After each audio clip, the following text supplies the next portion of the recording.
কি এটার কারণ কি আপনাদের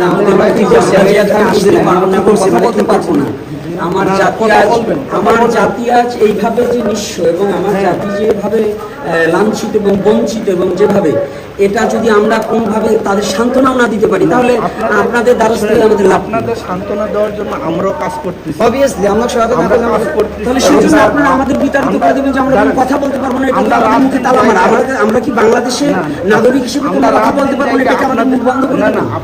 আপনার হিন্দু সম্প্রদায় অথবা হিন্দু সম্প্রদায়, আমি আগেই বলছি সম্প্রদায়, আমরা কোনো সম্প্রদায় হিসেবে না, সম্প্রদায় আমরা মানে যে অপরাধের জাত ধর্ম এইটা বাংলাদেশের আমি অপরাধী হোক আমরা সেটা চাই না। আমরা কোনো রাজনৈতিক দলের নই, আমি শুধু আমার সনাতনী জাতি, আপনি শুধু সনাতনী জাতি নয়, সমস্ত মানব জীবনে যেন কোনো অন্যায় কর্মে কেউ প্রবেশ না করুক, অন্যায়কারী না হোক, বাংলাদেশের শান্তি সুশৃঙ্খল পর্যায়ে আমরা এই ব্যাপারে দুটো কথা সমবেদনাও কি জানাতে পারবো না? তাহলে আমাদের বাংলাদেশের নাগরিক হিসেবে আপনারা আমাদের মেনে নিচ্ছেন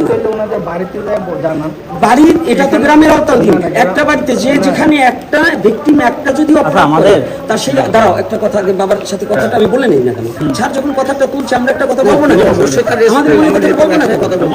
একজন ভিকটিম সেখানে যদি 19টা বাড়ি এবং আরো 3টে দোকান সহ হামলা করতে পারে আর আমরা একটা কথা বলতে পারবো না, তাহলে আমাদের মুখে কি আপনারা তালা মারতে চান? না না, আপনার মুখে তালা মারতে বলি এখন তো আপনারা সেটাই আমাদেরকে সেটা বাধ্য করছেন।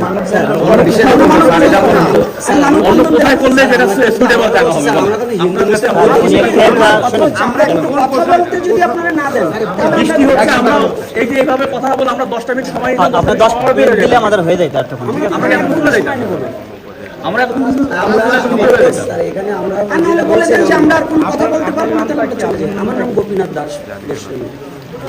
গোপীনাথ দাস বলেন।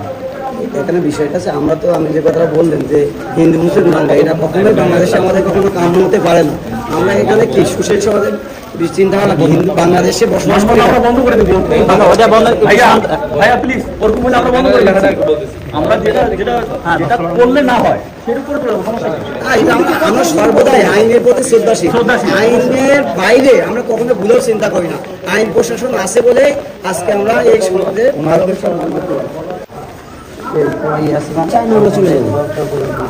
আপাতত বন্ধ করতে পারবো।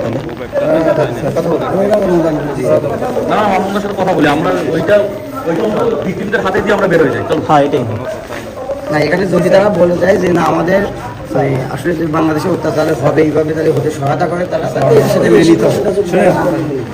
আমি বলি, আমি আমার অধীনের স্যারের সাথে কথা বলেছি, এখানে কোনো লোক জড়িত দেওয়া যাবে না। আচ্ছা, এটা হইলো আইনি প্রশাসনের জটিলতার কারণে, কারণ এখানে যেহেতু একটা ঘটনা ঘটছে সেই জন্য। তো আপনারা প্লিজ আপনাদের বাসায় বলে দেন যে আপনারা বাসায় চলে যান, আর আপনার যে ইয়াগুলো নিয়ে আসে আপনাদের যে এখানে যাদেরকে মুরল অথবা আপনাদের যে সর্দার হিসেবে মানে ওনার কাছে এগুলো বুঝাই দিয়ে যান, ওনারা এখনই চলে যেতে বলেন, এখন মানববন্ধন করা যাবে না প্লিজ বলেন। আর তাড়াতাড়ি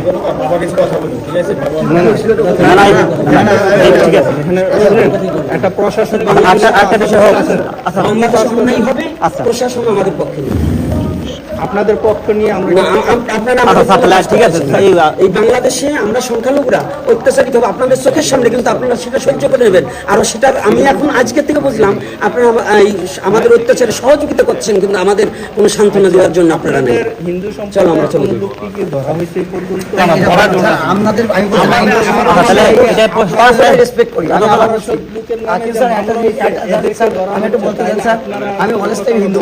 আজকে আপনারা দেখতেন আপনাদের সহযোগিতা আপনাদের আইনের প্রতি শ্রদ্ধা রেখে আমরা দুটো কথা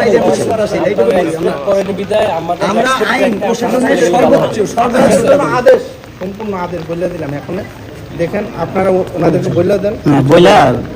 আচ্ছা তাহলে স্যার এটা আপনি মাইকে প্রশাসনের পক্ষ থেকে বলে দিন নাকি আমরা শেষ করে দিই? না প্রশাসনের পক্ষ থেকে বলে দেন যে এখানে এটা একটু বলে আপনারা একটু আপনারা যদি বলে দেন যে এখানে কোনো মানববন্ধন, এটা বলে দেন আমাদের জন্য ভালো হবে, আমাদের জন্য ভালো হবে। আপনারা বলে দেন, কাইন্ডলি বলে দেন স্যার, আপনি একটু মাইক দিয়ে কাইন্ডলি বলে দেন। থাকেন না ভিতরে থেকে আপনার আসার দরকার নেই, আপনার আসতে পারো গ্যাদারিং বাইরে যাবে, আমরা কাজ চলতে যাবো।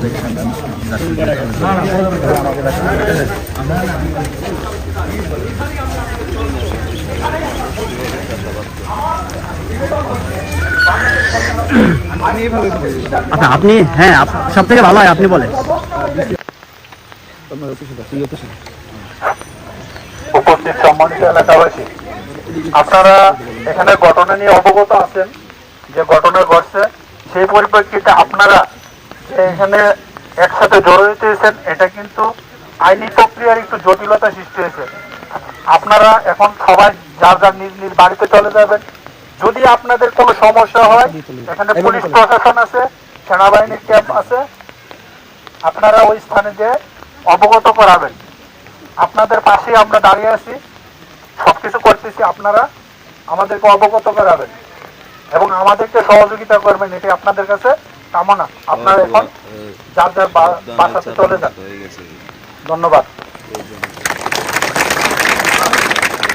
ধন্যবাদ। আপনারা সুশৃঙ্খলভাবে যার যার বাসাতে চলে যান। আপনারা দেখলেন যে স্যার আপনাদেরকে সুন্দরভাবে বলে দিয়েছেন।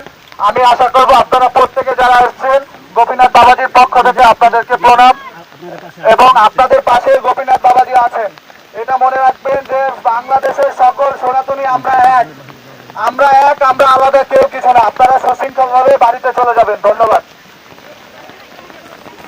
আমাদের বাজারে চলে আসলাম।